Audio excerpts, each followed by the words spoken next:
জামাতের কার্যক্রমে মনে হচ্ছে যে তারা নির্বাচনকে পেছানোর কোনো অভিসন্ধি তাদের আছে কিনা। বিএনপি জামাত আবার একটা দ্বন্দ্বে চলে গিয়েছে। গণভোট আমরা ইলেকশনের দিনও করতে পারি, ইলেকশনের আগেও করতে পারি, সে বিষয়ে আমরা আলোচনা করতে পারি। সংস্কারের পক্ষে কেউ না থাকে তাহলে তাদের সাথে আমাদের জড়িত যাওয়া সম্ভব নয়। জুলাই সনদ বাস্তবায়নের মাধ্যমে, এটার আইনি ভিত্তি দেওয়ার মাধ্যমে ফেব্রুয়ারিতে নির্বাচন হবে। ওয়ালটন এখন দেশের সীমানা পেরিয়ে পৌঁছে গিয়েছে 50টিরও বেশি দেশে।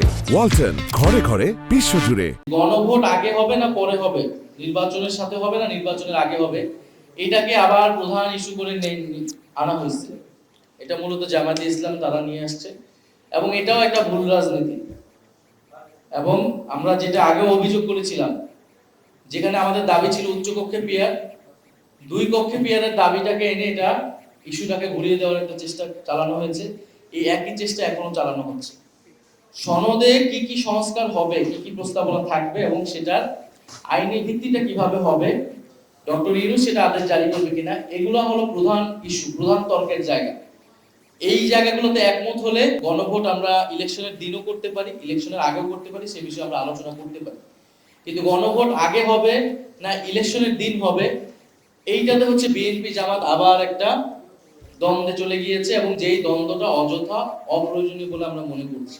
সর্বশেষ গণভোট এবং জুলাই সনদের বিষয় যখন আসলে আমরা ঐকমত্য করেছি, কিন্তু জুলাই সনদ অনুষ্ঠানে আমরা যাইনি, আমরা জুলাই সনদে কিন্তু স্বাক্ষর করিনি। আজকে জুলাই সনদ নিয়ে অনেকে অনেক কথা বলতেছে, জাতির সাথে প্রতারণা হয়েছে, তাদের সাথে প্রতারণা হয়েছে, কিন্তু জুলাই সনদ স্বাক্ষর যখন তারা করে ফেললেন কোনো ধরনের বিবেচনা ছাড়াই, তখন কিন্তু তাদের ভিতরে এই বোধগম্যতা হয়নি। এবং গণ অভ্যুত্থানের নেতৃত্বের দ্বারা যে রাজনৈতিক দল যারা প্রধানত এই দাবিটা সামনে এনেছিল, তারা যখন সেই অনুষ্ঠানে গেল না, তারা যখন সেই সনদে স্বাক্ষর করলো না, তখন তাদের কাছে মনে হলো না যে এটা জাতির সাথে প্রতারণা হয়েছে অথবা সেখানে জাতীয় অনৈক্য তৈরি হয়েছে। ফলে জাতীয় অনৈক্য জুলাই সনদ যেদিন স্বাক্ষরিত হয়েছে সেদিনই কিন্তু হয়েছিল। এবং আমরা খুবই পরিষ্কারভাবে বলেছিলাম যে পরবর্তীতে সরকার আসলে কিভাবে বাস্তবায়ন করবে সেই বিষয়ে নিশ্চয়তা ছাড়া এই সনদে স্বাক্ষর করার কোনো মানে হয় না। এবং আমরা ঐকমত্য কমিশন একটা সুপারিশমালা দিয়েছে, আমরা সুপারিশ মালাকে ইতিবাচক হিসেবে দেখেছি। প্রস্তাব একের সাথে আমরা সমর্থন জানিয়েছি। সরকার এখনো তাদের অবস্থান ব্যক্ত করেনি। যারা আসলে কোন ধরনের বাস বিবেচনা ছাড়াই জুলাই সনদে স্বাক্ষর করেছে, স্বাক্ষরের মাধ্যমে জাতীয় অনৈক্য তৈরি করেছে, সেদিনই তারা জাতির সাথে প্রতারণা করেছিল। ফলে এখনো সুযোগ আছে। আমরা চাই যে ঐক্যবদ্ধভাবেই এই জুলাই সনদ বাস্তবায়নের মাধ্যমে, এটার আইনি ভিত্তি দেওয়ার মাধ্যমে ফেব্রুয়ারিতে নির্বাচন হবে। আবার অন্যদিকে জামাতের কার্যক্রমে মনে হচ্ছে যে তারা নির্বাচনকে পেছানোর কোনো অভিসন্ধি তাদের আছে কিনা, দুরভিসন্ধি আছে কিনা। ফলে একদল সংস্কারকে ভেস্তে দিচ্ছে, আরেক দল নির্বাচনকে পেছানোর চেষ্টা করছে। সার্বিক পরিস্থিতিতে আমাদের মূল্যায়ন এটাই।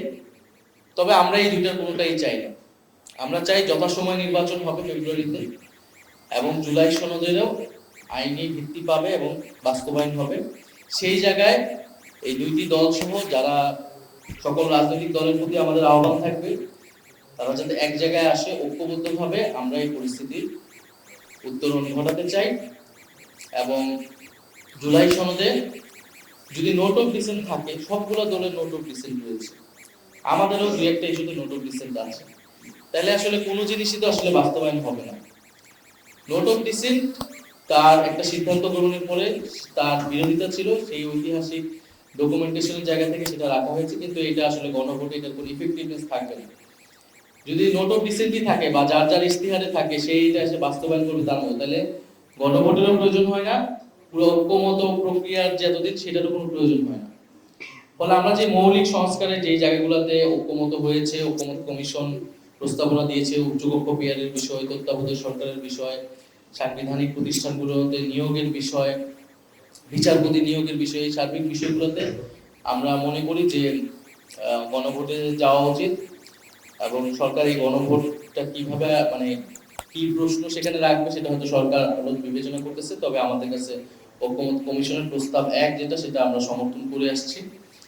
আর দ্বিতীয়ত, গণভোট ইলেকশনের দিন হতে পারে, ইলেকশনের আগেও হতে পারে, তবে এটা কোনো মেজর ইস্যু বলে আমরা মনে করি না। বরং এই ইস্যুতে আসলে বিরোধিতা বা তর্কের জায়গা না, বরং এটা সরকারের উপর ছেড়ে দেওয়া উচিত, নির্বাচন কমিশনের উপর ছেড়ে দেওয়া উচিত, তাদের ক্যাপাসিটি কতটুকু আছে আইন শৃঙ্খলা থেকে শুরু করে। তবে যদি আগে করা সম্ভব হয় এটা আগে হলে ভালো। তবে যদি সরকার একেবারেই সেই সক্ষমতা না থাকে, অপারগত থাকে, সেটা হয়তো সবাই আমরা বিবেচনা করতে পারি। তবে জুলাই সনদ অবশ্যই এবং অবশ্যই ডক্টর মোহাম্মদ ইউনূসকে জারি করতে হবে। জুলাই সনদ যদি প্রেসিডেন্ট, তথাকথিত প্রেসিডেন্ট যিনি আছেন তার থেকে জারি হয়, প্রেসিডেন্ট অফিস থেকে জারি হয়, তাহলে এই জুলাই সনদের কোনো আইনি এবং রাজনৈতিক ভিত্তি তৈরি হবে না, বরং জুলাই গণ অভ্যুত্থানের নামে, জুলাই গণ অভ্যুত্থানের আকাঙ্ক্ষার বিরুদ্ধে কফিনে তার শেষ পেরেক মারা হবে। এটি যদি প্রেসিডেন্ট চুপ্পু এই আদেশ চায়, তার কোনো ধরনের রাজনীতি, ইভেনকি আইনি সাংবিধানিক বৈধতাও নেই এই ধরনের কোনো আদেশ জারি করার। ফলে এটা অবশ্যই প্রধান উপদেষ্টা প্রফেসর মোহাম্মদ ইউনূসকে এই আদেশটি জারি করতে হবে। আমরা নির্বাচন এবং সংস্কারকে দুটি সেপারেট কার্যক্রম হিসেবে দেখতেছি। তবে এই জায়গায় ঐক্যের জায়গাটি হচ্ছে, যদি সংস্কারের পক্ষে কেউ না থাকে তাহলে তাদের সাথে আমাদের জড়িয়ে যাওয়া সম্ভব নয়। এটাও আমরা বলে আসছি। আমরা আমাদের মতো প্রস্তুতি নিচ্ছি। যদি আমরা দেখি যে আমাদের যে মৌলিক দাবিগুলো রয়েছে, সংস্কার এবং বাংলাদেশকে নতুনভাবে গড়ে তোলা, আওয়ামী ফ্যাসিবাদ থেকে একেবারে বাংলাদেশকে বের করে আনা, বৈদেশিক আধিপত্যবাদ থেকে বের করে আনা এবং একটা অন্তর্ভুক্তিমূলক গণতান্ত্রিক বাংলাদেশ, এই দাবিগুলোর সাথে যদি আমরা দেখি যে কাছাকাছি আছে, এরকম দলের সাথে আমাদের যদি ঐক্যবদ্ধ হতে হয় বা কোনো ধরনের সমঝোতা যেতে হয়, তাহলে সেটা আমরা বিবেচনা রাখবো। সেই দরজাটা আমাদের জন্য খোলা আছে, কিন্তু এখনই কিন্তু কোনো সিদ্ধান্ত চূড়ান্ত হয়নি। খবরের কাগজ, নিখাত, নির্ভীক, নিরপেক্ষ।